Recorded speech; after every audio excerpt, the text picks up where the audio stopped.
sa gift-giving activity ng pamahalaan, lubos ang pasasalamat ng mga lokal na pamahalaan dahil libo-libong bata sa kani-kanilang lugar ang pinasaya ng Balik Sigla Bigay Saya program. Kaya naman ang ulat ni Jim Lee Guzman ng Philippine Information Agency. Masayang tinanggap na mahigit 1,500 na mga bata dito sa Pasig City ang kanilang mga regalo ngayong Kapaskuhan sa pamamagitan ng Balik Sigla, Bigay Saya, nationwide gift giving na pinangunahan ni Pangulong Ferdinand Marcos Jr. Sa pamamagitan ng lokal na pamahalaan lungsod ng Pasig, idinaos ang pamimigay ng regalo dito sa Rizal High School. Nag-abot ng pasasalamat si Mayor Vico Soto sa Pangulo. Anya, tiyak na magiging masayang-masaya ang mga kabataan ng lungsod dahil sa mga handog na regalo ng Pangulo.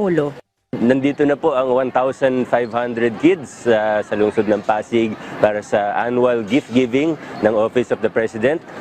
Kami pong mga Pasigenyo ay taus-pusong nagpapasalamat kay President BBM.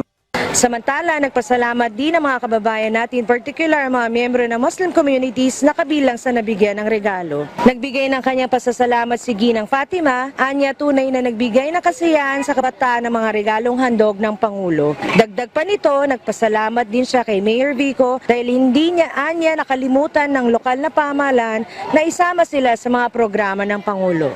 Hindi po napag-iiwanan ng mga kamusliman dito sa Pasig. Kaya ganun pa man po, in behalf of Pasig City Muslim Consultative Council, Fatima E. Benito, maraming salamat po.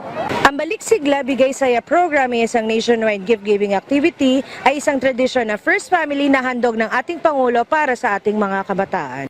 Mula Pasig City, nag-uulat Jel Guzman ng Philippine Information Agency, National Capital Region.